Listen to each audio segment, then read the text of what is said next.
AI 인덱스 리포트를 제가 인용을 하자면은 인간의 추론 능력의 약 60% 수준까지 지금 AI가 따라왔다. 분야는 80% 수준을 AI가 지금 갖췄다라고 얘기를 합니다. 근데 여기서 중요한 포인트가 뭐냐면은 인간 평균 능력치가 아니고요. 각 분야의 전문가 수준의 추론 능력이에요. 인간 평균 능력치를 넘어섰다라는 거거든요. 영국의 한 연구기관의 연구 결과가 언론에 보도가 됐는데요. 생성형 AI 툴이 인간의 지시를 거부한 사례가 포착이 됐다라는 거예요. 저 사람을 공격하라고 세팅을 하잖아요. 분명히 그 사람을 공격할 수도 있다라는 거죠.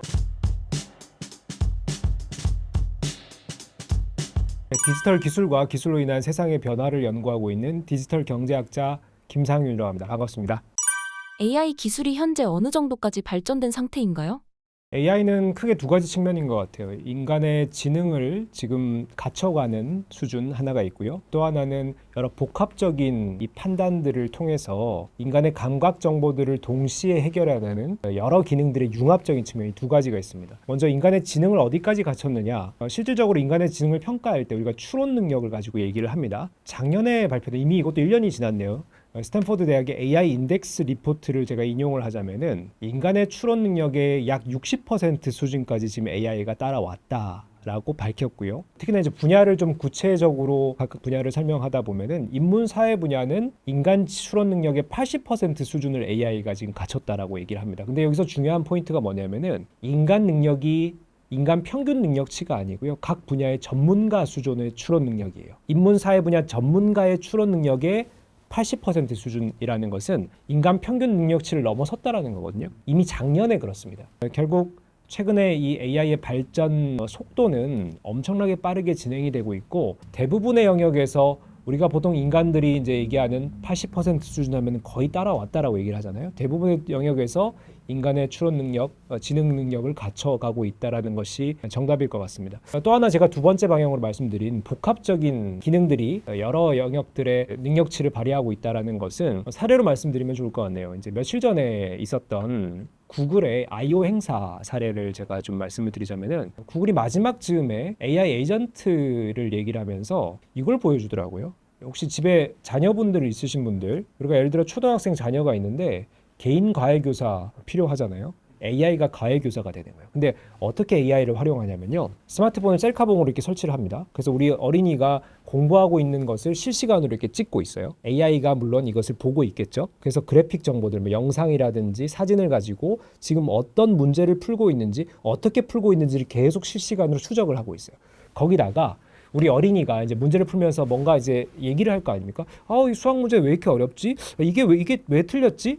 그걸 또 인식을 하는 거예요. 그래서 AI는요, 내가 지금 보고 있는 수학 문제에 대한 답과 이 어린이의 반응을 조합해가지고요, 그에 대한 선생님이 되는 거예요. 결국 이 문제의 정답지, 해답지를 그대로 읊어주는 AI가 아니고요, 이 사람의 이 지금 화자의 반응과 그리고 인풋을 가지고 이 문제를 해결하는 접근법들을 그 맞춤식으로 답을 주는 거예요. 즉 정말 옆에 인간 과외교사를 붙여놓은 것 같은 효과가 있는 것이고 이것을 가지고 시연을 하더라고요. 이것을 이제 구글은 AI 에이전트라고 얘기하는데 결국 무슨 말이냐? 앞서 말씀드린 AI의 추론 능력이 인간의 평균치 이상 전문가 수준의 7-80% 도달했다 말씀드렸죠. 이거 정말 똑똑해진 거예요. 두 번째, 우리 인간이 일상생활을 하는 여러 가지 정보들을 실시간으로 수집하고 있죠. 이게 두 개가 합쳐지면 어떻게 됩니까? 똑똑한 놈이 나를 너무 잘하는 거예요. 이게 합쳐지니까 개인 과외교사가 되고 나의 업무의 에이전트가 되고 내 여행 스케줄 플래너가 되고 다양한 일상의 영역에 똑똑함과 이 친근함, 이 내 주변의 데이터를 정확하게 이해하는 것이 복합적으로 여러 기능들로 구현이 된다라는 것이죠. 바로 이게 지금 현재 AI 수준이고요. 결국 앞으로 저는 2025년 하반기부터 본격 경쟁이 시작됐다고 봅니다. 이 똑똑한 AI를 소비자들에게 정확한 데이터 이해를 통해서 얼마나 정교한 기능으로 구현해내는가, 이것에 이제 승부가 시작됐고 본격적으로 AI 활용도가 급격히 저는 상승할 것이라고 봅니다. AI 개발에서 주요하게 봐야 할 부분은 어떤 점이 있을까요? 기본적으로 이제 인터페이스 혁명이라고 볼 수 있는 인간의 언어를 AI가 정확히 이해한다라는 거예요. 우리 어린 아이도 아까 제가 문제를 풀면서 하나하나 그냥 반응을 하는 거잖아. 왜 이렇게 어려워? 이걸 AI가 파악을 해서 그게 어려워? 이거 이렇게 푸는 게 어때? 이렇게 대응을 해주는 거죠. 즉 인간의 언어를 정확한 언어 구사가 아니라도 정확한 단어의 전달이 아니라도 AI가 그것을 찰떡같이 이해한다라는 거죠. 그래서 결국 우리가 이걸 기능적으로 얼마나 인간의 소비자들의 요구사항을 정확하게 디자인할까에 중요한 포인트가 있는 거예요. 결국 AI의 성능이 그 수준의 일정 부분 수준에 도달하다 보니까 이것을 어떤 기능으로 구체적으로 소비자들의 욕구나 요구 사항들을 들어줄까에 대한 이 구현적인 측면들이 이제 중요해질 것으로 보이고요. 결국 소비자들 입장에서도 내가 원하는 AI의 기능, 성능이 이런 건데 이런 기능을 제공해주는 서비스가 뭐가 있지? 이런 기업이 어디가 있지? 이게 아마 매우 다양해질 겁니다. 결국 소비자들, 활용자들의 격차도 생기겠죠. 나는 이런 툴 쓰는데 너는 무슨 툴 써? 서로 툴이 너무 다른 거예요. 그런 툴도 있어? 그런 기능도 있어? 이게 AI의 서비스가 지금 예를 들어 뭐 10개, 20개 대표 서비스가 있다라고 하면 이게 100개, 1000개가 되면 어떤 일이 벌어지겠습니까? 내가 어떤 서비스를 어떻게 쓰냐에 따라서 완전히 천차만별의 성능과 이런 역량, 퍼포먼스가 차이가 생기겠죠. 결국 소비자들 입장에서도 AI를 잘 이해하는 것과 나의 요구사항에 맞는 AI 서비스가 뭐가 있을까를 판별하고 이것을 활용하는 능력이 매우 중요해지는 시대가 이제 막 시작됐습니다. AI 기술 발전의 부작용은 무엇인가요? 이것도 이제 엊그제 따끈따끈한 뉴스를 가지고 좀 소개를 드리면은 영국의 한 연구기관의 연구 결과가 언론에 보도가 됐는데요. 요즘 여러분 쓰고 계신 챗GPT나 제미나이 같은 이 생성형 AI 툴이 인간의 지시를 거부한 사례가 포착이 됐다라는 거예요. 그 AI 툴에게 어떤 지시를 했냐면요. 수학 문제를 계속 이제 그만 풀라고 할 때까지 계속 풀어라라는 지시를 했어요.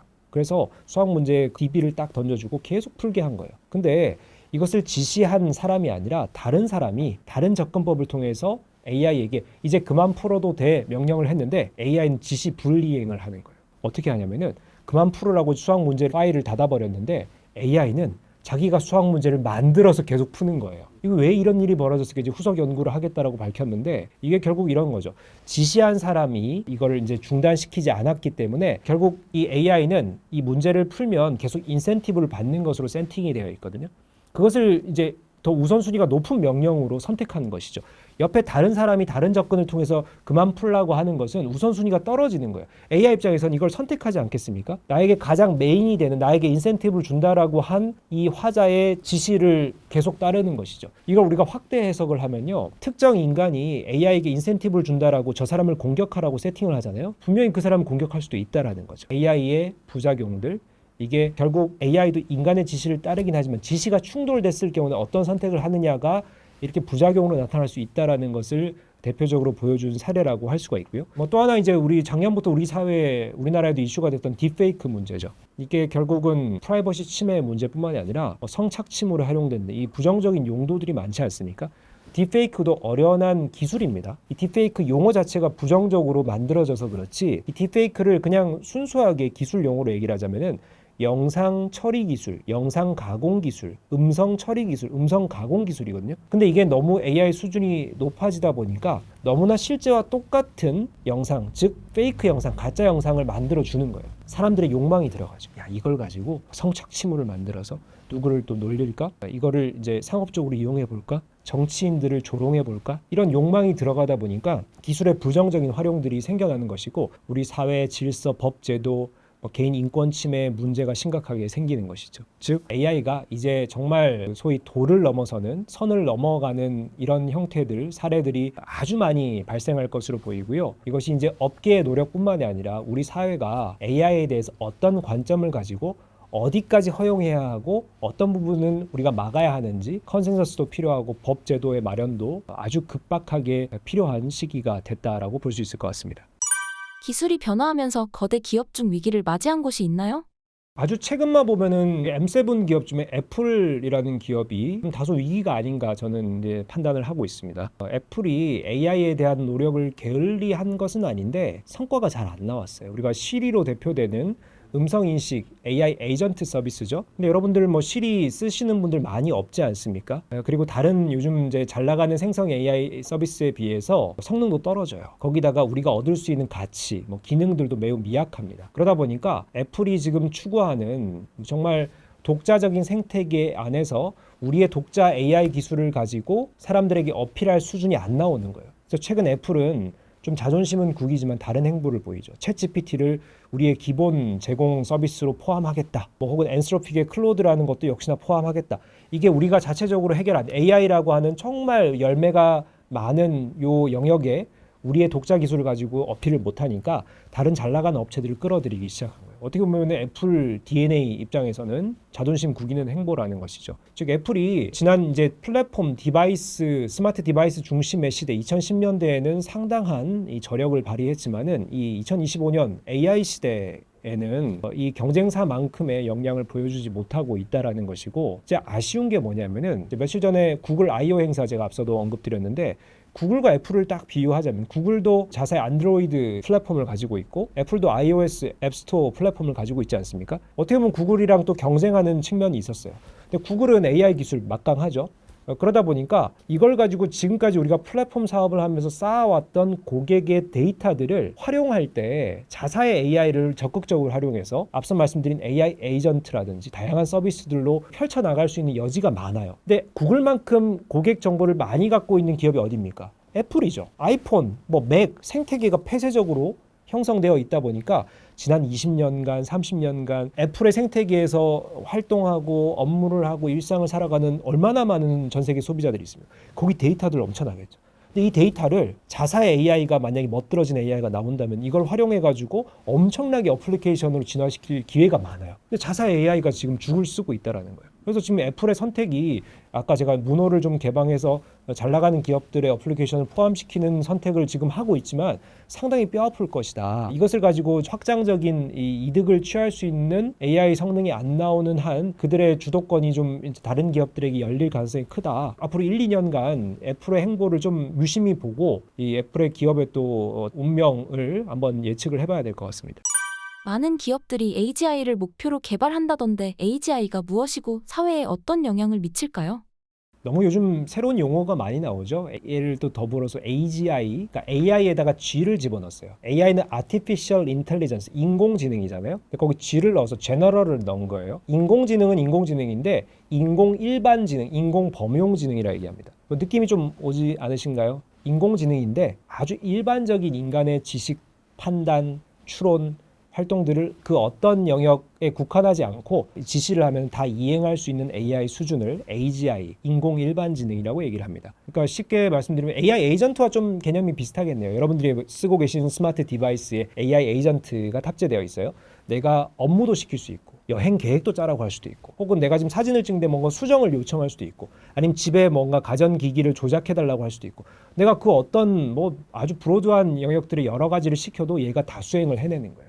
그게 AI 에이전트죠.